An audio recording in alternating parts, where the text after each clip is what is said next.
Good morning and welcome to Backyard and Beyond. Well, why talk about microwave ovens? Well, how many do you have at your house?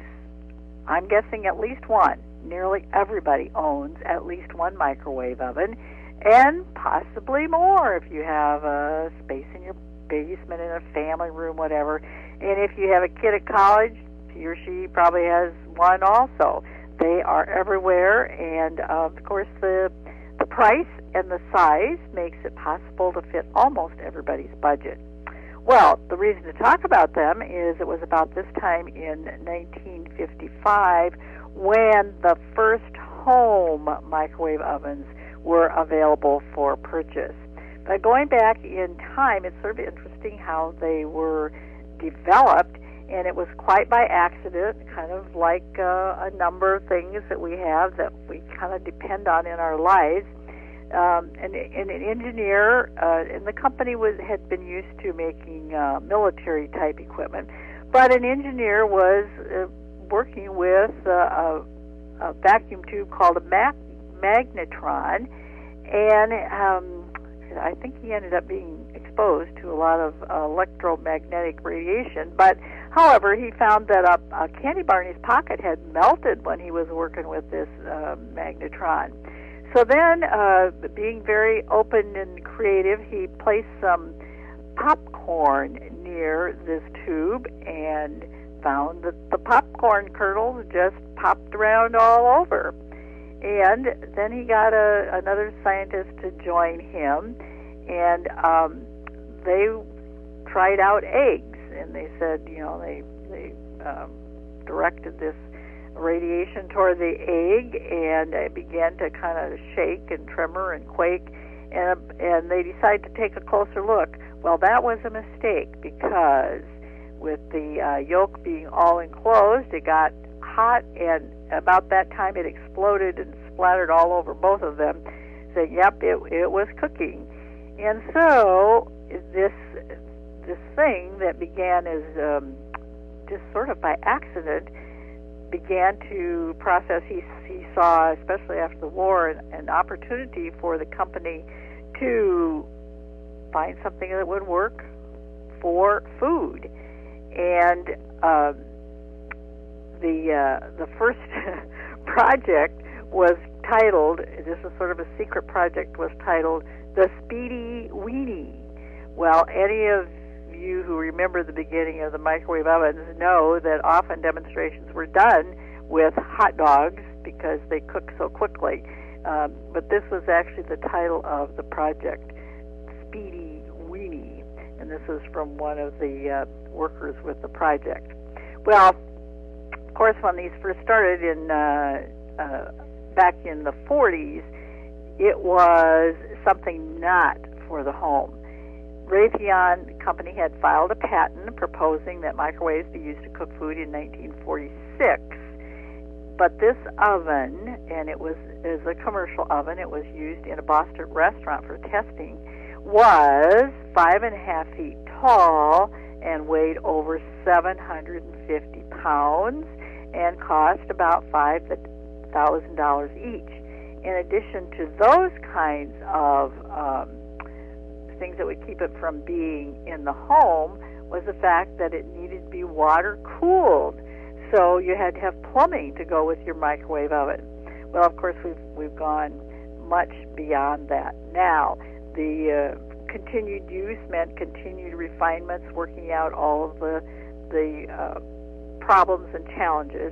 But restaurants were the first ones to use it because they found that they could take their food for a serving out of the refrigerator, heat it up quickly so there was fresher food, less waste, and money saved.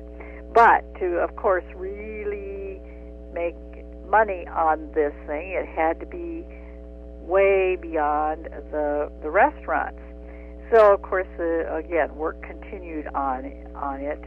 And in 1947, just a year later, Raytheon demonstrated the world's first microwave oven and called it a radar range. Some people still call them that.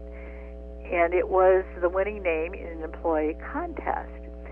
They still were pretty big, refrigerator-sized cabinets, and costing $2,000 to $3,000. But Tappan was the one who really put the microwave oven on the market. And the first one, though, still cost about, over $1,000. And of course, some folks always out there on the cutting edge were ready to buy them. And as they become more available, they were demonstrated. One of the people behind the microwave oven said the way to get people to buy this is to demonstrate it. And the company hired 26 women who were very well trained to go out and demonstrate. And first demonstrations were actually held on trains going out of Chicago for a short distance and back. But they would cook, of course, the hot dogs and the baked potatoes. That's still kind of one of the things that a lot of people do in their microwave oven. And even though some roasts and some other things showing that things could be cooked in a very short period of time.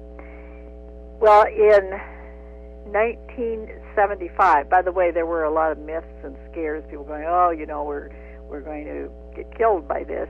I think we're mostly over that now. But by 1975, sales of microwave ovens would exceed that of gas ranges. That's 1975. The following year, a reported 17% of all homes in Japan were doing their cooking by microwaves, compared to 4% of the homes in the United States. And the reason was that in Japan they had developed a much less expensive, smaller microwave oven. But the United States finally caught up with that, and before long, microwave ovens were adorning the kitchens in over 9 million homes, or about 14% of all the homes in the United States. But in 1976, the microwave oven became a more commonly owned kitchen appliance than the dishwasher, reaching nearly 60%. And, of course, our cooking habits changed with the microwave oven. Some people do a lot of actual cooking, casseroles, brownies, actually mixed up dishes. Most people, however, use them as heating and reheating. And the frozen food departments went along with that and put the food in packages that could be put in the microwave oven. And I'm guessing most people still use a microwave for heating and reheating. And the side benefits of that actually is that it's safer than turning on a stove, and then when you take the pan off, the stove is still hot. In a microwave oven, the interior of that microwave oven is instantly not hot. Of course, the food can get very hot, and one of the dangers is that superheated liquid. Hope this has never happened to you, but you put a cup of liquid in, a container of liquid in the microwave oven. It looks like it's doing nothing, and when you take it out, it just explodes. And if you're close by, you could get badly burned because it has been superheated. It has, because it's not been disturbed in the microwave oven, the heat is all inside, and when you take it out and move it, it kind of explodes. So that's something to watch out for. That's probably one of the a few dangers. Another side benefit is it does save for most vegetables, except for those with B12. For most vegetables, it destroys fewer of the nutrients, so we have a higher nutrient content with the vegetables that are cooked in the microwave.